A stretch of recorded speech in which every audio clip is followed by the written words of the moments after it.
se retrouve aujourd'hui pour un point lecture. Donc ça va être un point lecture du mois de novembre. Donc ça va être un mélange entre la fin de mes lectures pour le Cold Winter Challenge, non, pas le Cold Winter, le Pumpkin Autumn Challenge. Et aussi les lectures que j'ai faites pour un autre challenge que je suis depuis quelques années, mais je vous en ai pas reparlé là pour le nouveau cycle de l'année. C'est le Au fil des saisons et des pages. Vive les hormones de grossesse où on a l'impression de plus rien savoir. Enfin bref. Donc les premières lectures, ça va être pour... non, je vais rien dire parce que il y a des livres que j'ai lus pour les deux challenges en fait. Ça se matchait pour les deux challenges. Donc voilà. Donc on va commencer. Je vais réussir à m'installer promis. Donc on va commencer par les deux premiers tomes sur 3 des sœurs sorcières. Donc on suit Kate, Maura et Tess, 3 sœurs qui vivent en Angleterre, près de New London. Je crois que c'est ça, me semble. Mais quand même dans la campagne. Et donc c'est après tous les meurtres de sorcières, mais elles ne sont pas du tout acceptées. Et à 17 ans, les jeunes filles doivent choisir entre se marier ou devenir bonne sœur. Donc on va suivre les 3 sœurs qui sont en plus sorcières. Et dans leur prise de pouvoir, leur mère est morte. Donc la sœur aînée Kate doit remplacer la mère parce que le père part beaucoup en voyage, parce que la mort de sa femme l'a beaucoup traumatisée. Donc il laisse de plus en plus ses filles toutes seules à la maison. Donc on suit les 3 sœurs. Donc sur Livre Addict, il y a beaucoup qui n'aimaient pas trop le personnage de Kate, l'aînée. Moi par contre ça a été le personnage de Maura, la sœur du milieu, qui en fait veut essayer de trouver sa place, mais que je n'ai pas supporté du tout. Je l'ai trouvée très capricieuse. Donc j'ai vraiment pas réussi à m'identifier à ce personnage beaucoup plus à la sœur aînée. Mais par contre ce que j'ai trouvé dommage, c'est le rôle de Tess, la petite sœur, qui a l'air d'être un personnage franchement fort intéressant, très intelligente, mais qu'on met un peu de côté face à la rivalité entre les 2 sœurs aînées. Et je trouve ça dommage. J'espère que dans le tome 3, elle va prendre beaucoup plus de place. Parce que pour moi, c'est un personnage fort intéressant. Mais c'est 2 tomes que j'ai beaucoup aimé. Par contre, j'ai pas voulu lire le tome 3 tout de suite. Parce que j'ai eu peur de me lasser par contre des sœurs en lisant les 3 tomes d'affilée. Donc c'est pas ce que j'ai fait donc. Donc les sœurs sorcières, que je me remette. Alors, les sœurs sorcières, tome 1. Pour oh punaise, le Pumpkin Autumn Challenge, je l'avais mis dans Automne douceur de vivre et dans la catégorie la feuille d'automne emportée par le vent. Parce qu'il fallait que ça soit une couverture avec des tons jaune, orange, rouge, très automnal. Donc le tome 1 allait parfaitement dedans. Et le tome 2, je l'ai mis dans Automne ensorcelant. Dans le Witch's Brew. Je suis désolée pour mon anglais. Donc je vais faire quand même un bilan général parce que non, après j'en ai pas lu d'autres pour ce challenge là, donc je vais faire un bilan général. Je me suis plutôt étonnée parce que j'ai pas lu totalement toutes les catégories, mais franchement il manque un livre, 2 livres, 3 livres. En fait, ouais. Il y a vous prendrez bien un verre de True Blood, que je n'ai pas lu. Pourtant, j'avais un tout petit livre, mais franchement, ça me tentait pas tant de ça. Un balai pâte, oui, c'est bien ce que j'étais en train de lire. Les Sœurs Carmine, je l'ai pas lu non plus. Et Au détour de Brocéliande, où c'était les légendes et tout. Et j'ai pas eu l'occasion, en fait, d'aller me racheter le tome 2 de Brocéliande. Mais franchement, je suis assez fière de moi. 3 livres sur 12, franchement, c'est quand même la classe. Euh, et donc, les Sœurs Sorcières, je l'ai mis aussi dans le challenge au fil des saisons et des pages. Parce que la première catégorie pour l'automne, c'était livre ensorcelant. Donc, Sœurs Sorcières, allez nickel. Ensuite, il y a aussi un livre que j'ai mis aussi dans les 2 challenges que j'ai oublié. C'est Le crime d'Halloween de Agatha Christie, que j'ai mis dans le livre justement où il fallait que ça parle d'Halloween. Donc c'était la catégorie... je vais y arriver. La catégorie trick or treat. Enfin bref, la catégorie qui parlait d'Halloween dans le challenge Pumpkin Autumn Challenge. Je vais y arriver avec ce... Heureusement, je vais plus le dire après de la vidéo. Donc voilà. Et en même temps, au départ, je voulais lire l'arbre d'Halloween, que je devais déjà lire l'année dernière, que je n'ai pas lu, donc je l'avais remis pour cette année. Et finalement, pour le challenge au fil des saisons et des pages, la lecture commune, c'était Le crime d'Halloween d'Agatha Christie. Donc je me suis dit, comme ça parle d'Halloween, j'en profite, je le mets aussi dans le Pumpkin Autumn Challenge. Wouhou, j'ai réussi. Dans le Pumpkin Autumn Challenge. Comme ça, je fais une pierre deux coups. Alors par contre, ça n'a pas fonctionné du tout. Je crois que c'est pas du tout fait pour moi. Et donc bah, c'est tout. Je crois que j'ai mis 12 sur Livre Addict.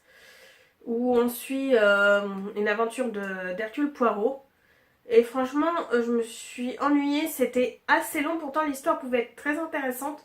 En soi, ça pouvait être très intéressant, mais j'ai trouvé ça très très long. Donc, c'est pour ça que j'avais mis 12 sur Livre Addict.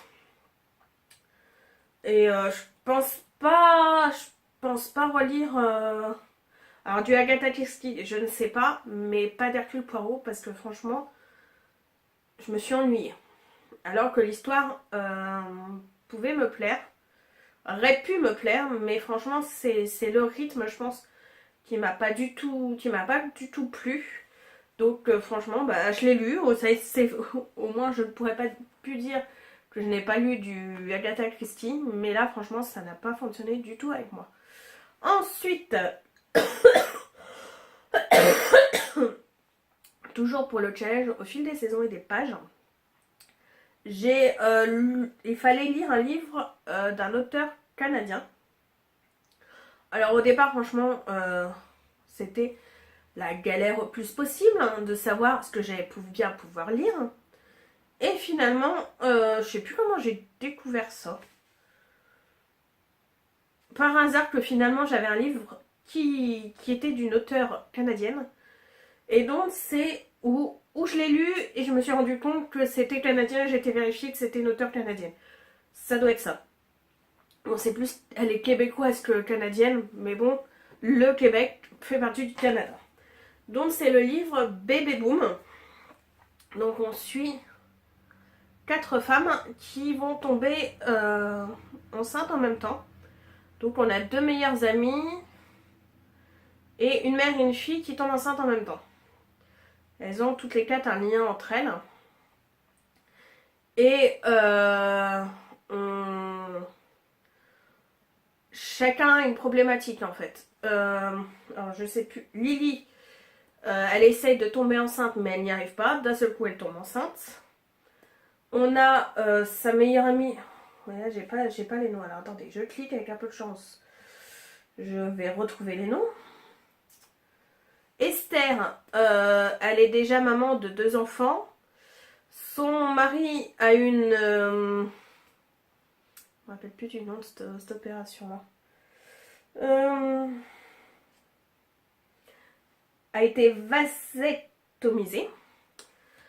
Donc, qu'elle tombe enceinte, ça paraît un peu chelou quand même. On a Frédéric qui est barman. Et elle, par contre, elle veut pas s'attacher en fait.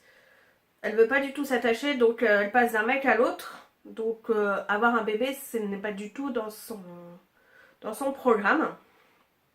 Et il y a sa mère qui l'a eu à 16 ans, ça fait 8-10 ans qu'elle est avec son mari, 10 ans je crois. Et donc elle essaie depuis 8 ans d'avoir un bébé avec son nouveau mari.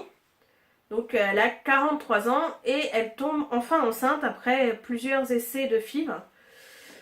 Donc la mère et la fille tombent enceintes en même temps.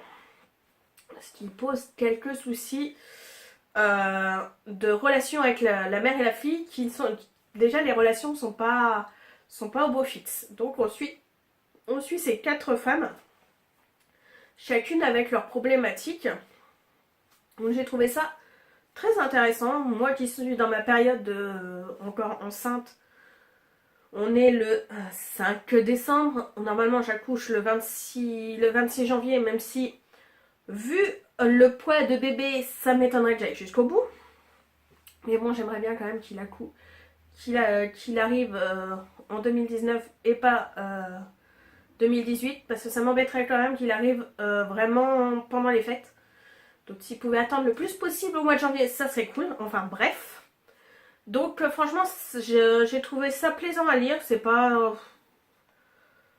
non plus de la grande littérature, on va dire, mais ça m'a fait passer le temps.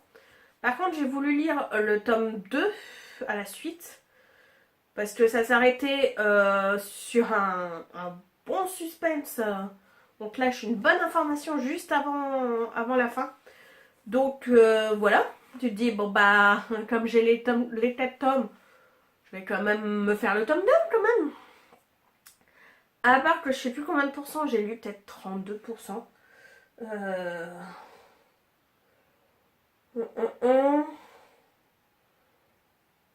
Ah non, je l'ai effacé, donc je ne sais plus. Ouais, je crois que 32% il me semble. Donc le problème c'est que ouais, je n'accrochais plus du tout. Je trouvais surtout le personnage de Lily assez chiante. Elle était déjà chiante dans le tome 1. Mais dans le tome 2, non mais elle continuait quoi. Il y a un moment, ça m'a bien saoulée. Comme j'avais d'autres livres à lire que je crois encore pour le challenge au fil des saisons et des pages. Oui, parce qu'il m'en reste un en fait. Parce que j'avais lu pour la catégorie 1, le livre ensorcelant, Les Sœurs Sorcières. La catégorie 2, c'était livre canadien, donc Bébé Boom. Bébé Boom. Le tome 3, c'était un thriller policier roman noir, donc j'avais mis Le Chuchoteur. Là, je suis en train de lire pour la 4e catégorie, c'est le dernier qui me manque. C'est Laisse ton binôme choisir. Donc on a formé des binômes sur le groupe Facebook du challenge. Et donc ma binôme m'a choisi Reste avec moi. Donc c'est... on suit 2 fantômes qui... il y en a une qui vient de mourir. Et en fait c'est elle qui découvre son propre corps. Et donc on va essayer de comprendre pourquoi elle est morte, comment elle est morte. Et en fait elle se souvient de rien en fait. Donc on suit en même temps son cheminement pour se rappeler de comment elle était avant sa mort. Et ce qui aurait pu la conduire à la mort. Donc là je suis à 71% il me semble. Donc je vais essayer de le finir dans les prochains jours. Et donc la 5e catégorie, c'est la lecture commune avec le crime d'Halloween. Donc oui, je suis avec ça. Et bon, je vais vous en parler quand même, hein, même si je pense que je vous en parlerai dans la prochaine vidéo. Parce que je l'ai lu quand même au mois de décembre. Mais bon, je vous en ai déjà parlé dans d'autres vidéos parce que c'est la 3e fois que je lis ce livre. Hein. Ceci n'est pas qu'une comédie, une comédie romantique de Julie Gredd, que je me lis en fait tous les ans pour le Pumpkin Autumn Challenge. Donc ça m'embêtait, comme j'ai un livre encore en cours, ça m'embêtait en fait de pas vraiment commencer le Cold Winter Challenge. Donc celui-là, je sais très bien que je me le bouffe en quelques heures. Donc je me suis dit, au moins j'entamerai le Cold Winter Challenge. Et donc c'est ce que j'ai fait. Et ça a été encore un pur plaisir de lire ce livre. Franchement, c'est un livre que je vous conseille pendant les périodes des fêtes. Il n'est pas prise de tête. Elle le dit, il y a des fois, elle est nunuche, elle est un peu fleur bleue. Mais franchement, c'est ce qui est drôle en fait. C'est que ce que nous on pourrait se dire, qui pourrait à la limite pas nous plaire, en fait, elle nous le dit que franchement c'est ridicule. Donc en fait, on aime encore plus le personnage de bébé. Donc franchement, c'est un livre que je vous conseille. Comme tous les ans, chaque fois que je vous en parle, je vous le conseille. Et je vous le conseille encore cette année. Donc ça a été une vidéo très brouillante. J'ai voulu dire beaucoup de trucs en peu de temps. Et finalement, en peu de temps, on est à 17 minutes. Donc j'ai essayé quand même de couper le maximum entre les tousseries et tout ça. Mais j'espère que la vidéo vous a plu, que vous avez passé une bonne journée par ce temps horrible. Donc que vous avez passé une bonne journée ou que vous allez passer une bonne journée. Et je vous dis au revoir pour une prochaine vidéo. Au revoir.